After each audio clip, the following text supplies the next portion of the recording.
Dear students, welcome back to my YouTube channel Kusum biology. कल अपन ने डिस्कस किया था कि टेम्परेरी जो वेज होते हैं स्टेनिंग को करने के लिए किसी एम्ब्रियो का डिटेक्शन कैसे किया जाता है। आज अपन पढ़ेंगे अपना नया chapter permanent way of marking, यानी कि ऐसी स्टेनिंग जिसको करने के बाद सेल्स में एम्ब्रियो से पर्टिकुलर बॉडी का फॉर्मेशन हो जाए तब तक भी उसको हटाया ना जा सके। परमानेंट वे ऑफ मार्किंग कि अपन जो जिस ऑर्गन पर करना चाहे अपने खुद के इंटरेस्ट के अकॉर्डिंग उस सेल को डिटेक्ट नहीं किया जा सके, इसे ही अपन सेकंड नाम से यदि बोले, कई बार क्वेश्चन भी आता है जेनेटिक लेवलिंग।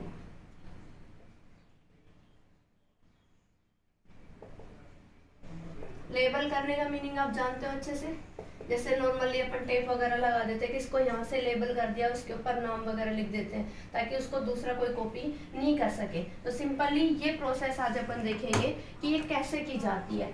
इस परमानेंट वे को यानी कि जेनेटिक लेबलिंग को देखने के लिए अपने पास क्या होता है, परमानेंट वेज को यूज किया जाता है। इसके लिए अपने पास 2 मेथड्स अगर होते हैं। फर्स्ट यदि देखें अपन, वो होता है मोज़ेक डेवलपमेंट।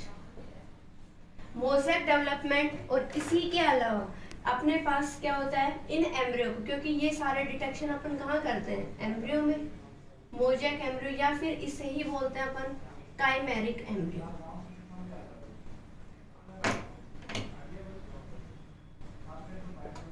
काइमेरिक एम्ब्रियो होता क्या है, इनके अंदर अपने पास क्या होती हैं, ये जिस भी सेल के अंदर अपन करेंगे, किसी भी सेल के अंदर अपन यदि से आकर करवाएंगे, उसकी पर्टिकुलर ये फोकस रखना है अपन को, स्पीसीज सेम होनी चाहिए। बर्ड्स की ले लो, नो मेनली तो ये बर्ड्स के अंदर ही अपन देखते हैं।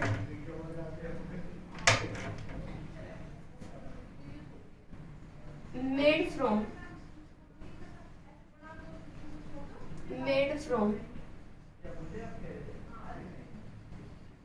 टिश्यूज ऑफ यानी कि अपन इन सेल्स के अगर लेंगे मोर देन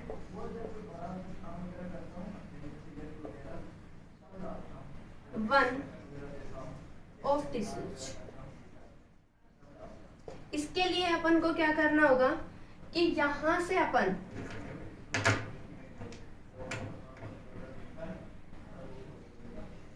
मोर देन, यही ले लेते हैं अपन इन सेल्स को 1 genetic source.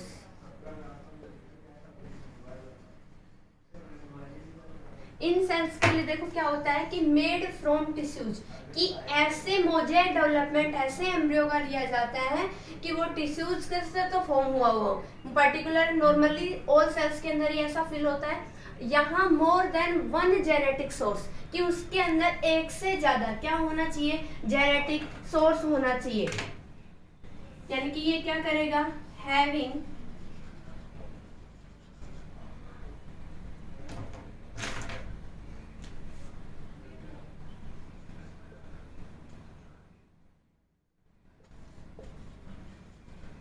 To cells of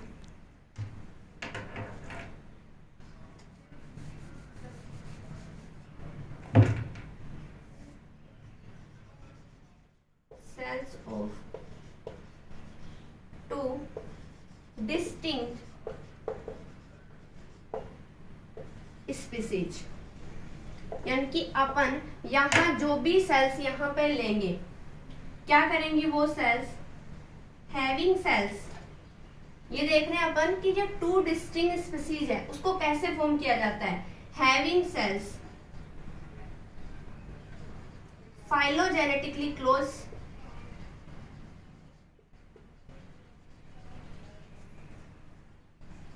phylogenetically close but immunologically, यहीं से अपन यदि देखें बट इम्यूनोलॉजिकली जो सेल्स अपने पास रहेंगी ये क्या करेंगी, एक दूसरे से ये डिस्टिंक्ट स्पीसीज के रूप में रहेंगी। Distinct species. अब इन सेल्स में यदि अपन फॉर एग्जांपल यदि अपन देखें कि चिक ले लिया अपन ने और इसी को अपन ने ले लिया क्वेल काइमेरा, दोनों क्या है, बर्ड स्पीसीज है, बर्ड्स की स्पीसीज है चिकबी और क्वेल काइमेरा भी। इनका काइमेरिक सिंथेसिस करवाने के लिए अपन क्या कर रहे हैं, टी टेटेमस और यहां से भी अपन टाइटेमस का स्पीसीज को लेने के बाद क्रिस्टेटस को लें तो अपने पास क्या होंगी, इनकी जो न्यूट स्पीसीज अपने पास फॉर्म होती हैं वो डिटेल में आती हैं। क्या होता है कि ये सेल अपने फाइलोजेनेटिकली इनकी आउटर बॉडी है उसके चेंजेस तो सेम होते हैं। सेम कैसे, दोनों स्पीसीज जो अपन ने ली दोनों कहां से ली है, बर्ड्स से। ये हो गया फाइलोजेनेटिकली सेम होती है, बट इम्यूनोलॉजिकली कि जो इनके एंटीजन का चेंजेस होता है वो दोनों के अंदर अलग अलग होता है। क्या किया जाता है, इम्प्लांटेशन, यानी कि किसी भी अपन रीजन ऑफ इंटरेस्ट के ऊपर अपन इसका क्या, रीजन ऑफ इंटरेस्ट पर अपन क्या करेंगे, इसका फिर से इसकी लेवलिंग की जाती है। अब यहीं से यदि अपन देखें इन सेल्स में ये क्या करें, फाइलोजेनेटिकली क्लोज कैसे दिखाई दे अपन को और इम्यूनोलॉजिकली इनके अंदर चेंजेस कैसे दिखाई दे।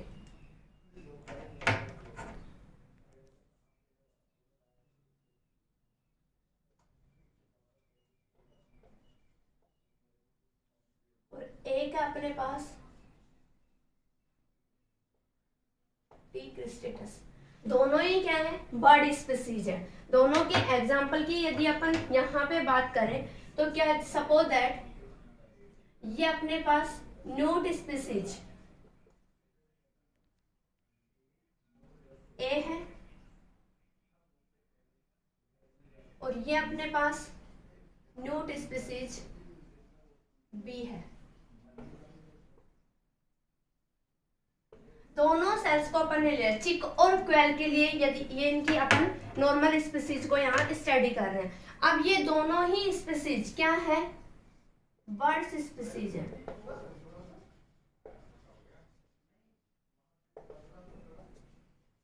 इनको इन डिटेल समझने के लिए अपने पास होता क्या है कि ये फाइलोजेनेटिकली यानी कि दोनों स्पीसीज की फॉर्म में थी, दोनों न्यूट की हैं, बस उनकी क्या है, यहाँ देखो जीनस सेम था, स्पीसीज अलग अलग हुई, यानी कि उनके अंदर इम्यूनोलॉजिकली डिस्टिंक्ट स्पीसीज है, एक दूसरे से थोड़े डिफरेंस रखती हैं। फाइलोजेनेटिकली कैसे है, सेम। फॉर एग्जाम्पल यदि अपन बात करें गॉड गणेशा की, यदि अपन गणेश जी भगवान को देखें तो उसके हेड वाले रीजन के ऊपर क्या होता है, एलिफेंट, जो हेड रीजन होता है वो एलिफेंट के सेम एलिफेंट जैसा होता है, लेकिन बाकी जो उसकी बॉडी होती है वो किसकी तरह होती है, सेम ह्यूमन बीइंग की जैसी। तो इसे अपन बोलते हैं मोजेक या काइमेरिक एम्ब्रियोज। ऐसे ही यदि अपन बात करें नरसिंह भगवान की, उनके अंदर भी क्या होता है कि हेड वाला जो रीजन होता है वो तो सेम या अपने टाइगर का जैसा होता है और नीचे जो बॉडी होती है उसकी कंप्लीट, हेड रीजन के अलावा कंप्लीट जो बॉडी होगी उसकी किसके जैसी होती है, सेम ह्यूमन बीइंग जैसी। तो इसे कहते हैं अपन काइमेरिक एम्ब्रियोज। फॉर एग्जांपल यदि अपन क्रिस 2 क्रिस 3 मूवी में देखें कि वो जो बार बार अपने टंग को बार बार आइसक्रीम को खाने के लिए यूज में लेता है, तो वो टंग वाली जो उसकी टंग शेप होती है वो पूरी आइसक्रीम को खा जाती है, सेम फ्रॉग की जैसी टंग होती है। और यदि क्रिस 3 मूवी में अपन देखें कि वो लिजार्ड वोमैन है, वो लिजार्ड बनके बार बार वॉल के ऊपर चिपक जाती है, तो वो क्या है, मोजेक डेवलपमेंट, यानी कि फाइलोजेनिकली वो अपने चेंज को कर लेते हैं, वो तो होता है सेम, लेकिन इम्यूनोलॉजिकली वो क्या करते हैं, अलग अलग चेंजेस को आकर करते हैं। इसीलिए एग्जाम्पल की अपन यदि बात करें यहां से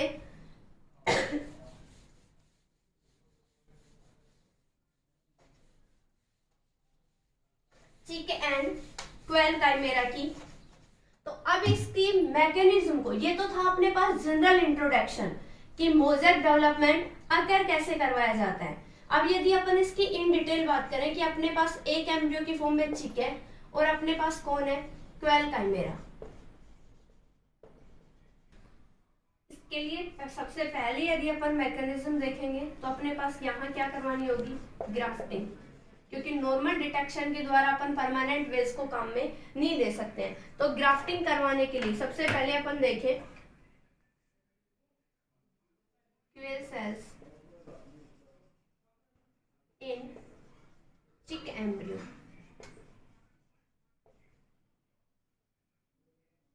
देखो अपन ने दोनों ही बर्ड्स स्पीसीज लिए हैं। आप चाहो तो यहाँ ग्राफ्टिंग करवाने के लिए ये कंपलसरी नहीं है कि क्वेल सेल्स के एम्ब्रियो का ही यहाँ इम्प्लांटेशन हो सकता है, नहीं, चिक एम्ब्रियो को भी अपन यहाँ चिक सेल क्वेल सेल्स की जगह चिक सेल्स इन क्वेल एम्ब्रियो भी कर सकते हैं। दोनों का आपस में इंटरचेंजेस हो सकता है। क्या करेंगे, कहाँ करवाएंगे, रीजन ऑफ इंटरेस्ट, यानी कि ये कोई कंपलसरी नहीं है कि अपन ने लेवलिंग की यानी कि ग्राफ्टिंग की वो कहाँ करें, अपन अपने खुद के अकॉर्डिंग कर सकते हैं रीजन ऑफ इंटरेस्ट, लेकिन होगी अर्ली एम्ब्रियो फेज में। सपोज दैट फॉर एग्जांपल अपन यहाँ पे देखें, अपने पास क्या है, ये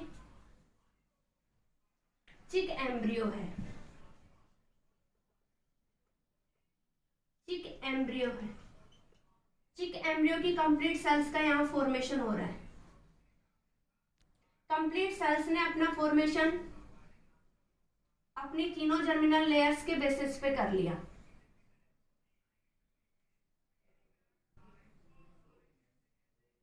जैसे ही अपने फॉर्मेशन को कंप्लीट करेंगी, अब अपन को क्या करवानी है, इसकी क्वेल सेल्स के अंदर यहाँ ग्राफ्टिंग करवानी है रीजन ऑफ इंटरेस्ट पर। सपोज दैट अपन ने यहाँ पर सेल को ग्राफ्टेड कर दिया, क्वेल सेल्स को अपन ने यहाँ ग्राफ्टेड कर दिया, तो ये सेल यहीं से अपने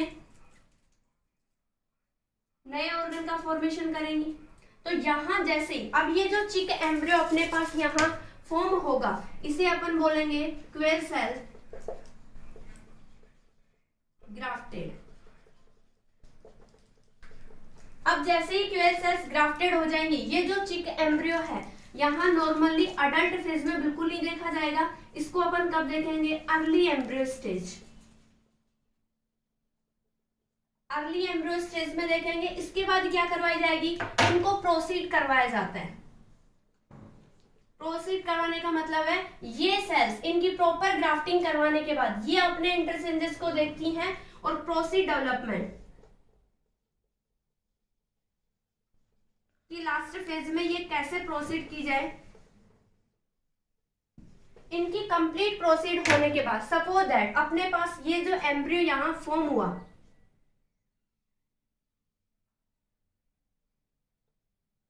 ये अपने पास यहां जो एम्ब्रियो का फॉर्मेशन हुआ,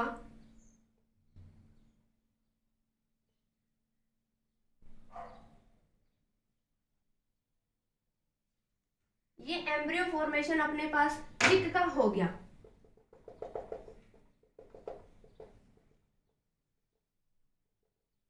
चिक एम्ब्रियो के फॉर्मेशन के लिए अपन ने क्या किया, यहां अपन ने ब्लैक कलर पेन से डिनोट किया था, तो यहां जो ये सेल फॉर्म होंगी, ये क्या करेंगी, अपने पास रीजन ऑफ इंटरेस्ट बनाने के लिए तो क्या किया है, क्वेल सेल्स फॉर्म चिक एम्ब्रियो। जैसे ही सेल्स ने अपने फॉर्मेशन को कंप्लीट किया, अपन ने ये एग्जांपल किसके लिए लिया, कंप्लीट डेवलपमेंट प्रोसीड होने के बाद लास्ट फेज में अपने पास डेवलपमेंट किसका हो गया, चिक एम्ब्रियो का। तो ये जो प्रोसीड फॉर्मेशन है, अब यहाँ अपन इसको थोड़ा अलग से अपोजिट डायरेक्शन में लेके चले। क्वेल सेल्स की जगह अपन क्या लें, यहाँ चिक एम्ब्रियो की जगह क्वेल एम्ब्रियो ले और यहाँ डेवलपमेंट के लिए प्रोसीड किसको करवाए, ग्राफ्टेड किसको करवाए, यहाँ पे चिक सेल्स को डेवलपमेंट का प्रोसीड होगी। यहाँ पे तो अपने पास क्या बन जाएंगी, क्वेल एम्ब्रियो बन जाएगा और ये चिक सेल फॉर्म कर देंगे किसको, अपने पास क्वेल एम्ब्रियो को। तो ये जो चेंजेस होते हैं, क्योंकि अपन ने सपोज दैट अपन ने यहाँ पे जो ग्राफ्टिंग की थी वो अपन ने मसल्स की स्पेस पे की थी, तो वहां लास्ट में मसल्स का फॉर्मेशन हो जाएगा। यहाँ अपन ने इंटेस्टाइन की थी, सेल्स को ग्राफ्टेड किया था, तो वहां एंडोडर्म लेयर का फॉर्मेशन होने लग जाएगा। तो ये था अपने पास नॉर्मल डेवलपमेंट के लिए। अब यदि अपन बात करें कि इसकी ग्राफ्टिंग तो अपन ने कर दी, वो भी परमानेंट कर दी, लास्ट अडल्ट फेज तक रहेगी। यदि आपसे पूछा जाए कि क्या वो अपने एनवायरमेंट में सर्वाइव करते रहेंगे ये बर्ड्स, तब भी उनके अंदर रहेगी, हाँ, सीधी सी बात है, बॉडी के इंटरनल ऑर्गन्स का फॉर्मेशन हो रहा है तो उनका फॉर्मेशन लास्ट फेज तक रहेगा, यानी कि एक बार परमानेंट फेज में ग्राफ्टिंग करने के बाद उसको रिमूव नहीं किया जा सकता है। अब नेक्स्ट अपन देखेंगे कि इसका जो ये क्वेल सेल्स अपने पास यहाँ काम कर रही हैं उनका डिटेक्शन कैसे किया जाता है। अब उसके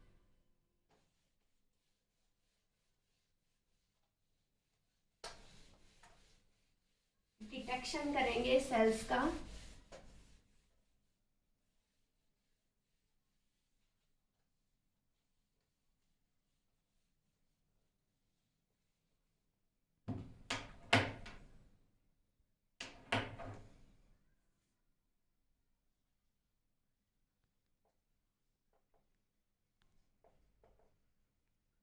detection of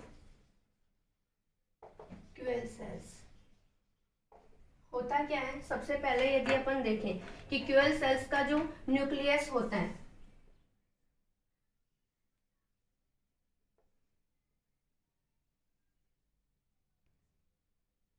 QL sales nucleus has हेटेरोक्रोमेटिन, ये तो आप अच्छे से जानते हो, हेटेरोक्रोमेटिन। होता क्या है इनके अंदर, डीएनए कंसंट्रेट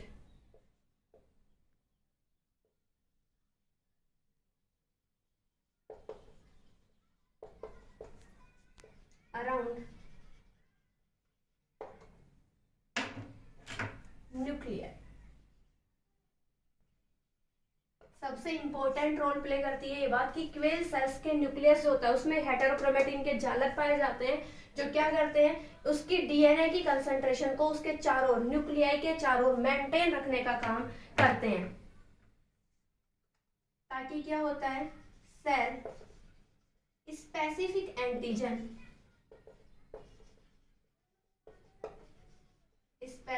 एंटीजन एक्सप्रेशन। क्योंकि अभी अपन ने लास्ट देखा था कि जो सेल है वो फाइलोजेनेटिकल तो क्लोज थी, लेकिन इम्यूनोलॉजी का मतलब है उनमें एंटीजन और एंटीबॉडी का फॉर्मेशन किस प्रकार से हो पा रहा है, तो वो एक्सप्रेशन कैसा था उसका, सेल्स के लिए स्पेसिफिक रोल प्ले करता है। जैसे अपन ने क्यूएल सेल्स को लिया, यहां अपन ने क्या ले ली, क्यूएल सेल्स। जैसे ही अपन यहां से क्यूएल सेल्स को फॉर्मेशन को लेते हैं, अब ये क्या करती है, क्यूएल सेल्स यहां पे एक्सप्रेस क्यूएल सेल स्पेसिफिक एंटीजन। अब जैसे ही ये क्यूएल सेल्स अपने स्पेसिफिक एंटीजन का फॉर्मेशन यहां करती हैं, डायरेक्ट यदि अपन नॉर्मली देखें ऑन सरफेस, जहां अपन इसका कंप्लीट सिंथेसिस करवा रहे हैं, तो क्या होगा, अपने पास फॉर्मेशन हो जाएगा चिक सेल्स। वही एक दूसरे के अपोजिट काम करेंगी ये सेल्स। अब जैसे ही चिक सेल्स का होगा तो एक्सप्रेस चिक स्पेसिफिक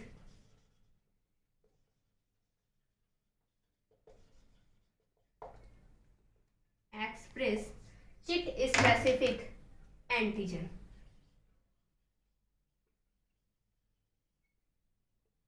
तो ये अपने पास होता है कि अपन ने नॉर्मल डेवलपमेंट मोजैक एम्ब्रियोज या काइमेरिक एम्ब्रियोज के थ्रू पढ़ लिया। उसमें नॉर्मल डेवलपमेंट था कि उनकी फाइलोजेनेटिकली यानी कि बाहरी आवरण को देखकर या नॉर्मल वे में देखकर उनको डिटेक्शन के लिए वो क्लोज होते हैं, लेकिन इम्यूनोलॉजिकली वो क्या रहते हैं, एक दूसरे से यहाँ पे डिस्टिंक्ट रहते हैं। तो वो कैसा फॉर्म होता है, उसके लिए डिटेक्शन किया जाता है क्यूएल सेल्स का। अब यदि आप कहो कि हम तो क्यूएल सेल्स के इम्प्लांटेशन ना करवा के यहाँ करवाएं चिक सेल्स का इम्प्लांटेशन क्यूएल एम्ब्रियो के अंदर, तो अपन यहाँ जहां भी क्यूएल सेल्स का न्यूक्लियस ले रहे हैं, सेम प्रोसीज है, बर्ड्स की स्पीसीज है, तो सबके जो फीचर्स होंगे वो भी कैसे रहेंगे, बिल्कुल सेम रहेंगे। तो यहाँ चिक सेल्स को लेंगे और उनके न्यूक्लियाई की कंसेंट्रेशन को लेने के बाद सेल स्पेसिफिक एंटीजन भी एक्सप्रेशन करेंगे, लेकिन यहाँ चिक सेल के करेंगे पहले एक्सप्रेशन, उसकी सरफेस के ऊपर चिक सेल के करेंगे और उनके जो चेंजेस होंगे वो किसके अंदर होने लगेंगे, क्यूएल सेल्स के अंदर। ये नॉर्मल एक्सप्रेशन पाया जाता है जो सेल्स अपने डिटेक्शन को कर लेती हैं। तो ये चेंजेस होने के बाद अब वो सेल लास्ट फेज तक पर्टिकुलर ऑर्गन, जैसा कि मैंने बताया था,